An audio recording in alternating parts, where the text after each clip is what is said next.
Einen schönen guten Morgen. Wir sind aus Bandirma losgefahren, hier in Edincik gelandet, weil wir kurz uns das angucken wollten.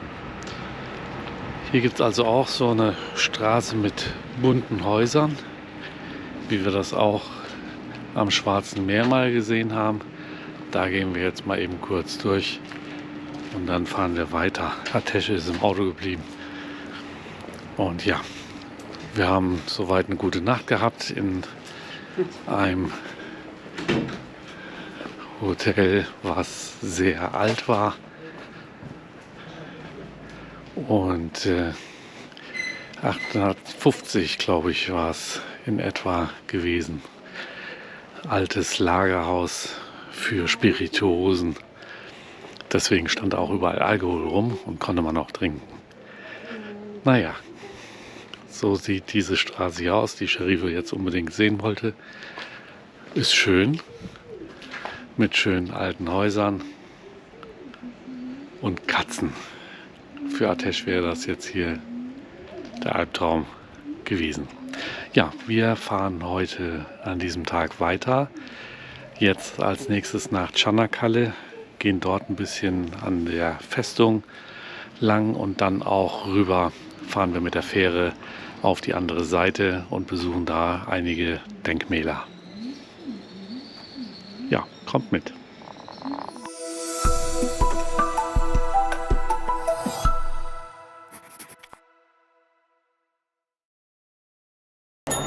Man sieht das Meer ja kaum.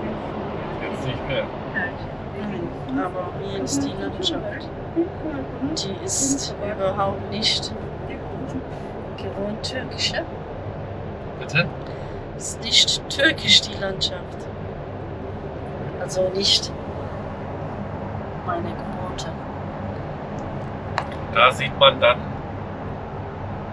das Marmara-Meer, Ja, so sah man. also sah man. Aber gleich sieht man wieder. Jetzt nämlich. Ja, da.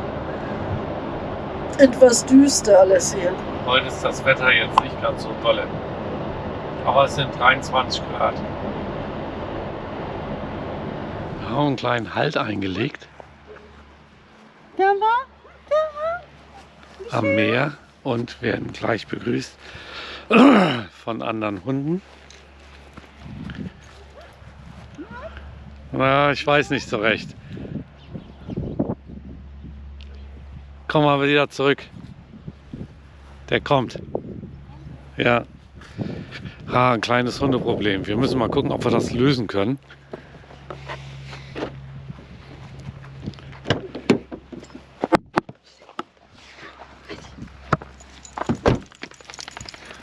So, meistens hier mit der Flasche zu lösen. Mal gucken, ob ihn das denn beeindruckt. Gehen wir einfach in die andere Richtung. Hast du zugemacht? Nein, habe ich nicht. So, auf jeden Fall ist das ganz nett hier.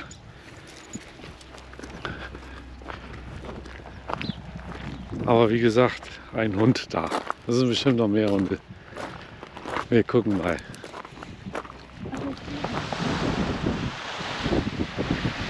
So, das ist das Marmara-Meer. Hier ist dann auch so ein Urlaubsdomizil für die Leute aus der Stadt.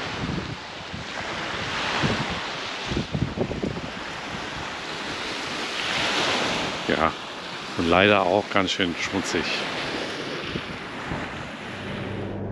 So, eben hatten wir so halbwegs die erste richtige Polizeikontrolle gehabt.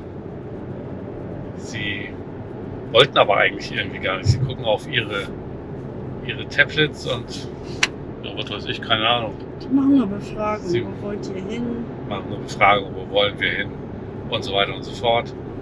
Also, aber alles ganz easy, ganz nett. Überhaupt kein Problem. Ich weiß nicht, was manche dann immer da sagen, ey, oh mein Gott, eine Kontrolle und was. Es ist alles ganz locker. Muss halt nur auch nett sein. Oder eben nicht so schnell fahren. Das hat wohl. Sonst gibt's Ich bin Strafzettel. zu schnell gefahren, definitiv. Bist nicht erwischt worden. Also die Geschwindigkeit kann es nicht gewesen sein, weil hier ist die ganze Zeit irgendwie auch 90 gewesen. Ich bin mit 120 gefahren, es hat keinen interessiert. Okay, warte mal. Ich bin ja noch überholt worden. Okay. Also, es gibt jetzt, guckt euch das mal an da. Es wird ziemlich duster. Es gibt garantiert irgendwie Regen jetzt gleich. Hier hat es, glaube ich, schon ein bisschen geregnet, aber da kommen wir nicht dran vorbei. Naja, das Auto wird wenigstens gewaschen. Das Auto wird sauber. Es hat irgendwie, außer der Regen ist hier genauso scheiße wie wann der war. Da hat es auch geregnet, aber das wird gleich richtig schön. Wir sind jetzt in Biga. Hier müsste man Biga Köfte essen eigentlich, aber wir sind satt. Da gibt es Biga-Köfte. Siehst du, sag ich schon, aber wir sind satt.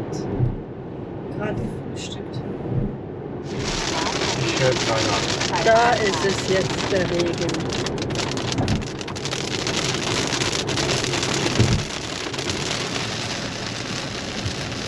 Oh je, zum Glück läuft da keine gerade. Fast eine freie Dusche. Ja.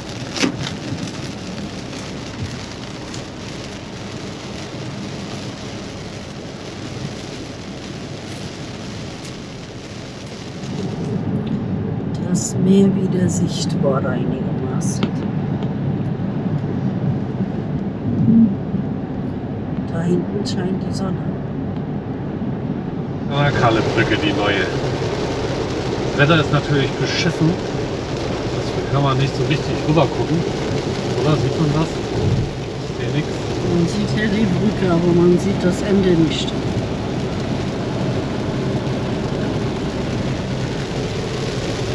Und das Wetter ist nass.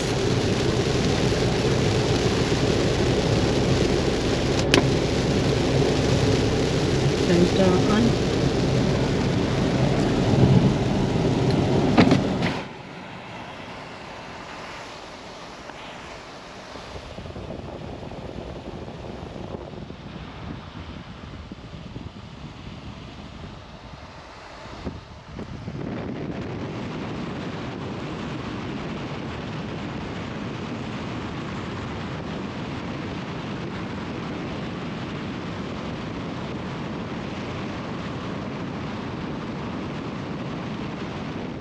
Da sieht man nochmal die Meerenge der Dardanellen.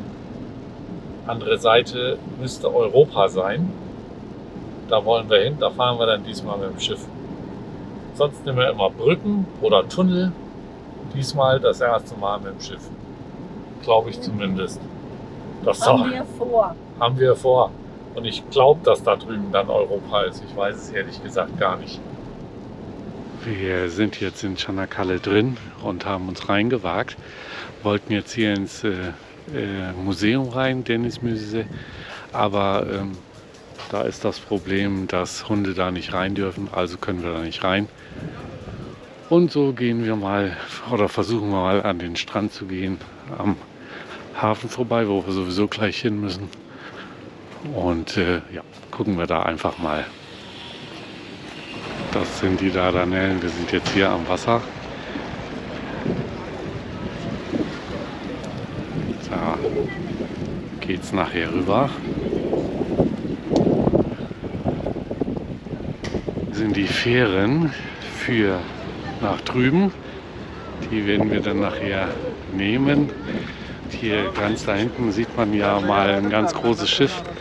Ja, hier geht es vom Mittelmeer ins Marmara-Meer, dann nach Istanbul und dann ins Schwarze Meer. Also hier müssen sie alle vorbei, die Großen. Und ja,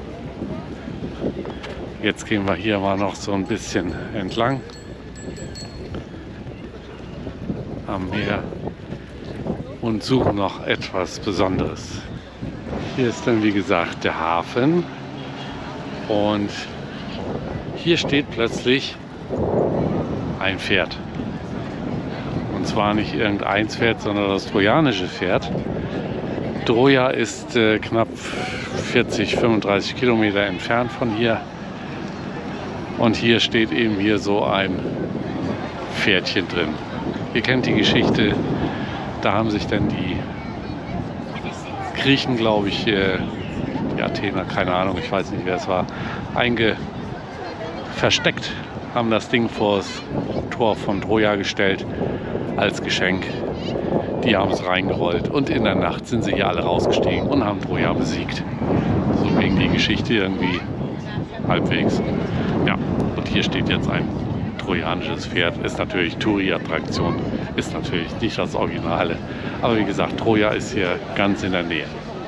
So, was ich hier gerade gelesen habe, ist, dieser Gaul, dieses Pferd, ist die Originalrequisite aus dem Film Troja mit Brad Pitt. Das haben sie dann hier hingestellt. Also das ist hier das Original Filmrequisite aus dem Film Troja mit Brad Pitt. Guck an. Hätte ich jetzt auch nicht gedacht. Auch wenn wir hier ein ganzes Stück von Troja entfernt sind. Hier ist irgendwie Troja überall. Na, vielleicht wegen dem Pferd. Aber hier ist mal so ein Blick, wie es aussah. Und ja, es steht hier übrigens vieles auch auf Deutsch. Warum? Weil die Deutschen es dann ausgegraben. Heinrich Schliemann hat es gemacht und den Schatz des Priamos gefunden, der mittlerweile, glaube ich, dann in Berlin ist. Wir sind irgendwie an einem sehr interessanten Platz angekommen. Hier ist eine Sonnenuhr, aber heute fällt die Uhr aus, weil es keine Sonne.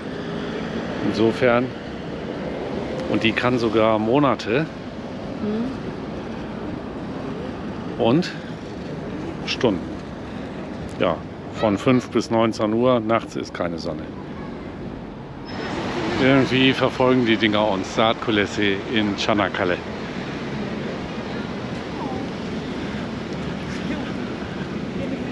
Hier gehen wir jetzt durch den Park. Da sind wieder Katzen und Hunde. Jetzt wird es ein bisschen martialisch. Das sind hier Kanonen. Hier tobte ja in den 1913 ein Krieg. Die Alliierten gegen die Deutschen bzw. ihre Verbündeten, die Türken. Und hier bei Çanakkale ging es mächtig zur Sache. Wir fahren jetzt gleich noch rüber auf die andere Seite der Dardanellen. Dort gibt es eine ganze Reihe von Denkmälern, Schlachtgebieten. Da ging es richtig zur Sache. Da fahren wir dann gleich nochmal hin. Wir fahren jetzt von Çanakkale mit dem Schiff nach Eceabat auf der anderen Seite. Fahrzeit rund 25 Minuten. Das zeige ich jetzt hier mal ein bisschen.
Wir sind jetzt auf der anderen Seite angekommen. Hier ist auch ganz schön.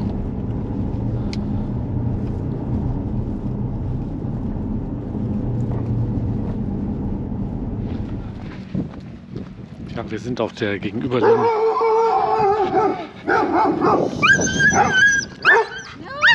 Geht!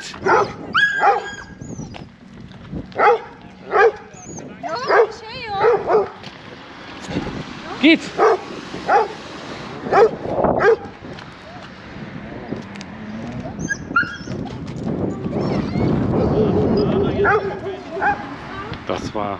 jetzt eine kleine Panikaktion, weil hier unsere Freunde alle da sind. Es waren plötzlich so viele. Also haben wir uns entschlossen, Ateş ins Auto zu tun.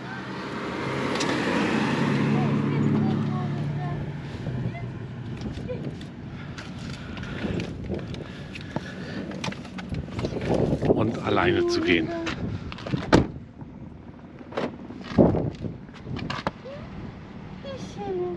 Komm her. Sei lieb. So, wir gucken uns das Ding jetzt alleine an. Ateş, wir kommen gleich, Sportplatz. Also hier ist so eine Festung, die wir uns jetzt angucken wollen. Aber, echt, hier sind so viele Hunde.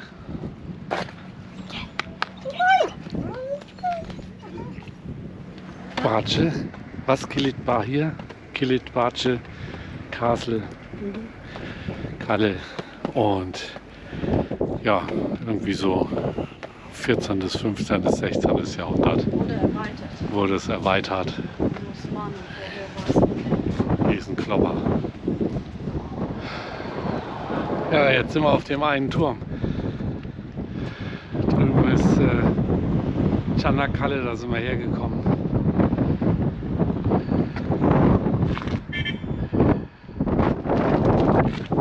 Und da unten steht Auto im Schatten mit Ateş und Luft. Also hier nochmal die Verteidigungsanlagen aus dem 15er Krieg 1915, wo hier die große Schlacht getobt hat und man von hier aus Kriegsschiffe beschossen hat und umgekehrt.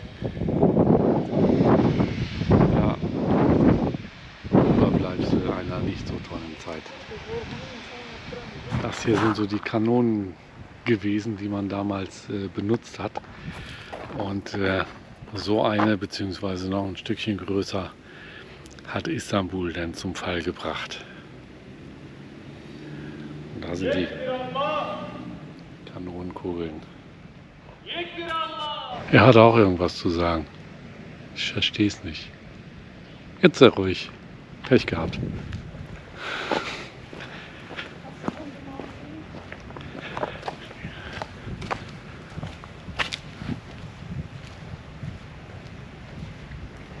Gehen wir mal weiter hier.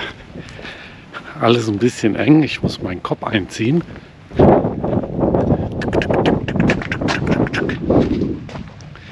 Das. Nein. Dieses Gebäude hier sind drei von diesen Ovalen oder Kreisen. Wie heißt es? Ich muss noch mal gucken, wie es heißt. Dieses. Ha?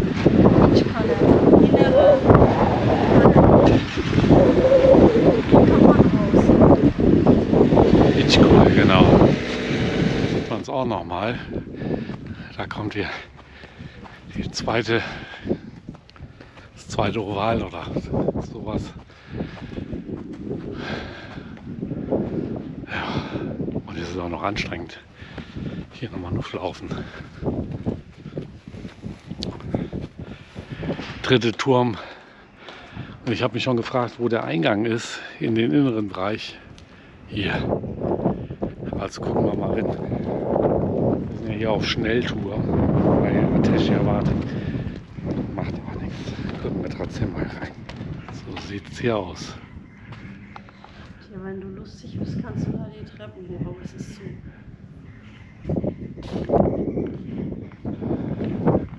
Guck mal, die hatten sogar ein Kino. Oder ist das neu? Das ist ein Turm. So ein kleines Häuschen.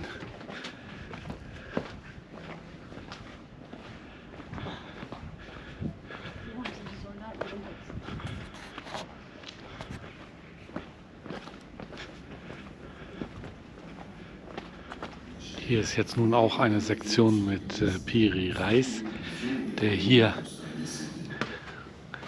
seine Ehrung findet. Und ja, das war auch ein Kartograf, der Karten gemacht hat und man sagt ihm nach, dass er alte Karten genutzt hat, wo auch Amerika schon drauf war. Oder zumindest ein Stück davon. Aber das ist, glaube ich, mittlerweile widerlegt. Genau. Der kam übrigens hier aus Çanakkale oder Umgebung. Also ich habe es gerade nochmal nachgelesen, die Piri-Reis-Karte ist die einzige Karte gewesen damals, die Originalkarten von Kolumbus kopiert haben. Und diese Karte existiert noch und ist in Istanbul im Topkapı Palast zu sehen und gehört zum UNESCO-Weltkulturerbe. So, wir gehen jetzt weiter raus.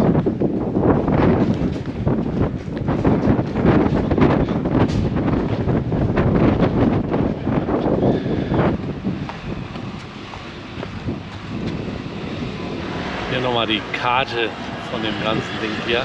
Es ist absolut sehenswert, solltet ihr mal hier sein.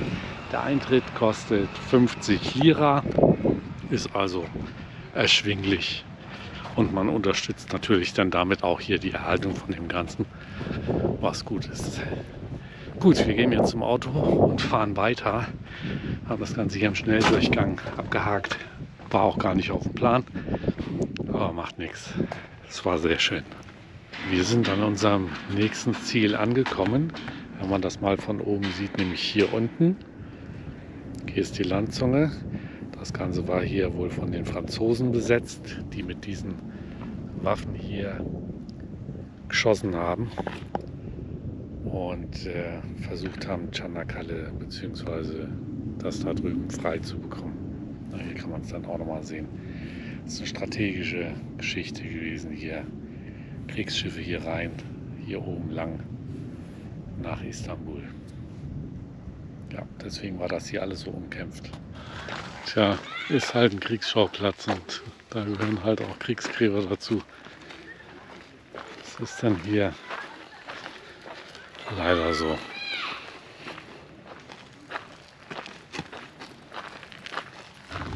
Hier sieht man die Kriegsschiffe, die durch wollten, es aber irgendwie nicht geschafft haben. Und hier ist das Kampfgebiet. Hier wollten sie durch. Aber von hier oben kannst du natürlich gut feuern. Andere Seite genauso.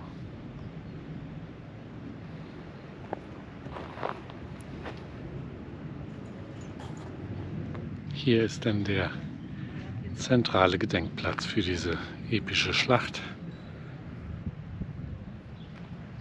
Das ist ein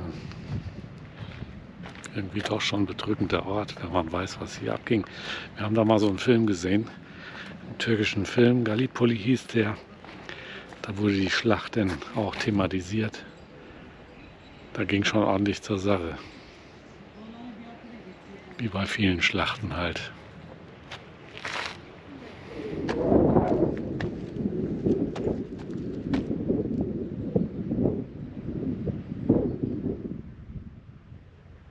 Mittendrin ist die falsche Flagge.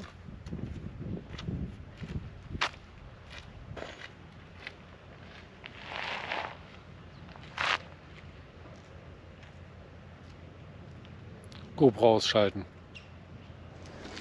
Kuriose Parade der Kanonen, Granaten oder hier auch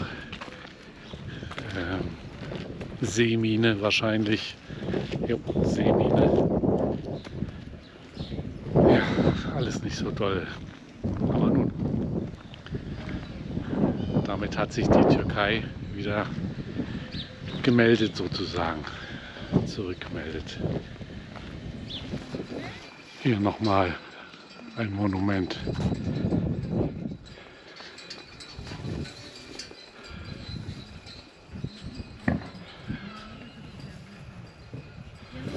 Ja, das war es erstmal und jetzt fahren wir dann entsprechend weiter und gucken uns noch einen Punkt an und dann geht es endlich weiter an der Grenze. So, hier ist das Royal Navy Memorial für die ganzen Schiffe, die hier durch wollten und es nicht geschafft haben. Das ist eine ganze Reihe und hier rundherum sind überall Namen drin von den Seeleuten, die auf diesen Schiffen waren. Hier kann man das mal genauer sehen. Da sieht man die Namen. Und das war hier. Geht einmal ganz um.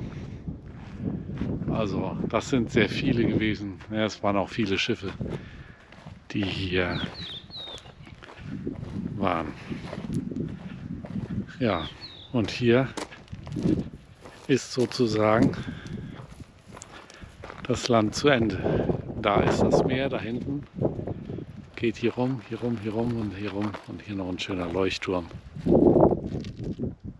Ja, das Ende des Landes. Ich glaube, so touristisch erschlossen ist die jetzt hier noch nicht. Die haben wir eben hier aus dem Feld rausragen sehen. Ja, mit den Dingern haben sie hier geschossen und die Schiffchen versenkt. Ich weiß nicht, was das jetzt hier, ob man das hier hingelegt hat. Hier sind noch die Fundamente von den Dingern.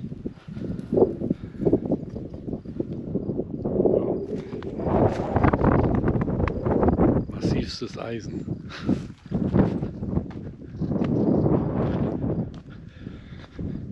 So, das war es jetzt hier für den Tag als Ausflug. Wir haben sehr viel gemacht, sehr viel gesehen auch und dabei nur einen Bruchteil gesehen. Also wenn man hierher kommt, müsste man so 2, 3 Tage einplanen, um wirklich alles dann auch zu sehen, was man sehen will. Wir haben es im Schnelldurchgang so ein bisschen was gemacht, die wichtigsten Sachen uns angeguckt und jetzt fahren wir zum Hotel, welches direkt an der Grenze liegt. Da haben wir uns halt mal eingebucht und werden dann morgen stramm weiterfahren über Bulgarien nach Rumänien. Für heute war es das. Bis morgen. Tschüss. So, da sehen wir nochmal die Brücke. Leicht. Çanakkale-Brücke, kurz vor Nacht oder vor. Naja, es ist 19 Uhr. Die liegt da. Ich glaube, die ist beleuchtet so richtig schön, aber sehen wir noch nicht. Geht bestimmt bald an. Geht bestimmt bald an. Jetzt sehen wir die wirklich. Die Brücke ist hier. Und jetzt ist sie weg.